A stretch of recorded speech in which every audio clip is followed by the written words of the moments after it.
However, it has been over 50 years since the U.S. Congress has been willing to listen to its constituents and amend the Constitution.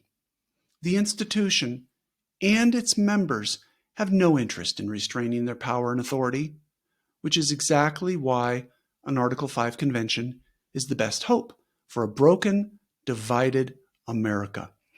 Former appeals court judge Malcolm Wilkie, after studying this issue, he put it this way: the performance of the federal government has become a great disappointment to most Americans. It is most unlikely that Congress, with its vested interest in the status quo, will ever pass the constitutional reforms necessary to address this disappointment. Therefore, the time has come for a second constitutional convention. The idea for calling an Article 5 convention has been seriously considered over the past few decades. Leading constitutional scholars who have written about the need for an Article 5 convention.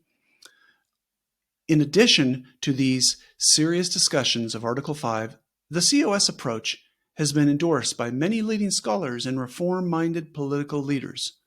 Among this group of influential thinkers include Dr. Kevin Roberts from the Heritage Foundation, Governor Ron DeSantis, Vivek Ramaswamy, Senator Rick Santorum, Governor Greg Abbott, Dr. James Dobson, Secretary of State Marco Rubio, and Senator Ben Sasse.